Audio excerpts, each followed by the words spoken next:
তবে আজ ভর্তা করব বেগুন আর টমেটো দিয়ে, তাই একটু ভাজা বসালাম। আমি ভর্তাটা একটু অন্যরকম করি, একটু লবণ ছিটিয়ে দিলাম, এখানে রসুন আর লঙ্কাও করবে, তারপর আমি পেঁয়াজ দিয়ে এটা মাখবো। এটাকে ভাজা ভাজা হয়ে নিয়ে খেতে কিন্তু খুব টেস্ট হয়। বেগুন পুরা খাওয়াটা একটা আলাদা টেস্ট, পুড়ে খাওয়াটা ভর্তা, আর এটা ভেজে খাওয়ার টেস্টটা আলাদা হয়। সেই জন্য আজকে ভাবলাম এরকমভাবে ভেজেই আজকে ভর্তাটা করি।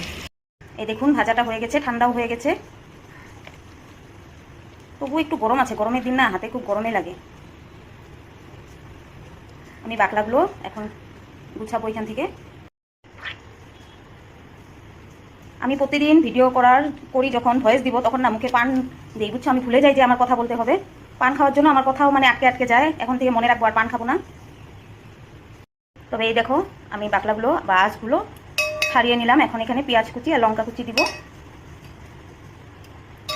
মাঝে মধ্যে ভর্তা খেতে খুবই মন করে। আর আমাদের এখানে একটা জিনিস ভালো কি, আমাদের এখানে শিলংয়ের সবজি আসে, তো বেগুন, আনসিজনের বেগুন সব কিছু পাওয়া যায়, ফুলকপি। এর মধ্যে কাঁচা তেল দিব আর একটু লবণ দিব, কারণ আমি ভর্তাটা ভাজার সময় লবণ দিয়েছিলাম। এখন সুন্দর করে মেখে নিব।